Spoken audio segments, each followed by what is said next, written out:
Shorten Tamil Senior Grade, August 2016. Get ready for the dictation. 10 seconds. 5 seconds. Get ready. Start. மாண்புமிகு தலைவர் அவர்களே, ஆளுநர் உரையின் மீது ஒரு சில கருத்துக்களை சொல்ல விரும்புகிறேன். நகர்ப்புறங்களை பொறுத்த வரையில் குடிசை மாற்று வாரியம் அமைக்கப்பட்டிருக்கிறது. கிராமப்புறங்களை பொறுத்த வரையில் கிராம கூட்டுறவு வீடு கட்டும் சங்கம் இருக்கிறது.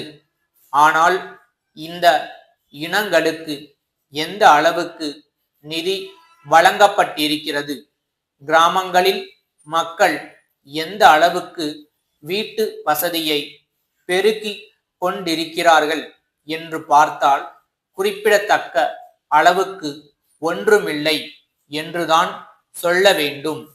கடன் வழங்குவதில் கடன் கோருபவர்களிடமிருந்து கேட்கப்படும் தகவலை சாதாரணமாக யாரும் கொடுக்கக்கூடிய நிலையில் இல்லை. பரம்பரையாக ஒருவருக்கு வீட்டு நிலம் சொந்தமாக இருக்கலாம். அந்த நிலத்தை பொறுத்தவரையில் அவர்கள் வாரிசாக அனுபவித்து வருகிறார்கள். ஆனால் கிராம கூட்டுறவு கடன் சங்கத்தில் கடன் கோரும் பொழுது கிரய பத்திரம் கேட்கப்படுகிறது. 4-5 தலைமுறையாக அனுபவிப்பவர்களிடமிருந்து கிரய பத்திரம் இருக்காது. ஆகையால் இந்த முறையை மாற்றி அமைக்க வேண்டுமென்று கேட்டுக்கொள்கிறேன். பெரும்பாலான பகுதி கிராமங்கள் என்பதை நாம் மறந்துவிட முடியாது. ஆகவே கிராம மக்கள் எளிதான முறையில் கடன் பெற்று கொள்வதற்கு ஏதுவாக விதிமுறைகளை திருத்த வேண்டுமென்று கேட்டுக்கொள்ள விரும்புகிறேன். மாண்புமிகு உறுப்பினர்கள் பேசும்போது உணவு உற்பத்தியை பெருக்கி இருக்கிறோம் என்று சொன்னார்கள். அதை ஒப்புக்கொள்ள வேண்டும். ஆனால் அதே நேரத்தில் இந்த உற்பத்தியை பெருக்குவதில் எந்த துறையினர் ஈடுபட்டிருந்தார்கள் என்பதையும் அவர்களுக்கு என்ன சலுகைகள் கொடுக்கப்பட்டிருந்தன என்பதையும் நாம் குறிப்பிடவில்லை என்று சொல்லிக்கொள்ள விரும்புகிறேன்.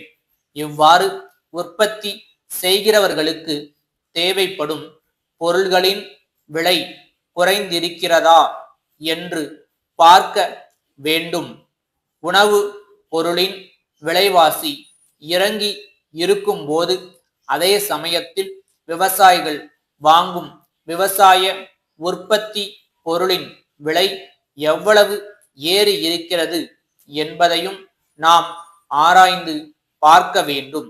இன்று விவசாயிகளுக்கு அவர்களுடைய உற்பத்தி பொருள்களுக்கு நியாயமான விலை கிடைக்க அரசு ஏதாவது வகை செய்ய வேண்டும். அல்லது அவர்கள் வாங்கும் பொருள்களுக்கு குறைந்தபட்ச விலை நிர்ணயம் செய்து அந்த விலையில் அவை கிடைக்கும் என்ற உத்தரவாதத்தை ஏற்படுத்தி கொடுக்க வேண்டுமென்று கேட்டுக்கொள்ள விரும்புகிறேன்.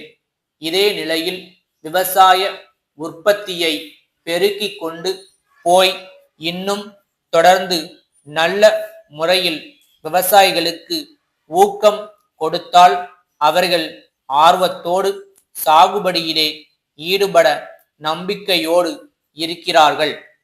உரமும் மற்ற பொருள்களும் விவசாயிகளுக்கு குறைந்த விலையில் கிடைக்க அரசு வழி செய்ய வேண்டுமென்று கேட்டுக்கொள்ள விரும்புகிறேன். கடைசியாக கிராம வளர்ச்சி திட்டம் பற்றி ஒரு சில கருத்துக்களை தெரிவிக்க விரும்புகிறேன். கிராமப்புறங்களை பொறுத்தவரையில் ஜனத்தொகை 5000க்கு மேலும் வருமானம் 10,000க்கு மேலும் இருந்தால் அவைகள் நகர பஞ்சாயத்துகளாக ஆக்கப்பட்டிருக்கின்றன. திண்டுக்கல் கோபால் கூட்டமைப்பிலிருந்து சென்னை திருவாளர்கள் வரதன் கூட்டமைப்புக்கு எழுதும் கடிதம். அன்புடையீர், எங்களுடைய கோரிக்கைக்கு இணங்க ஒவ்வொன்றும் 10 கிலோ கொண்ட உலர்ந்த திராட்சை அடங்கிய 50 பெட்டிகளை உடனடியாக அனுப்பியதற்கு நன்றி செலுத்துகிறோம். ஆனால் ஒவ்வொரு பெட்டியிலும் உள்ள திராட்சை 200 முதல் 300 கிராம் வரை எடை குறைவாக இருந்ததை வருத்தத்துடன் தெரிவித்துக் கொள்கிறோம்.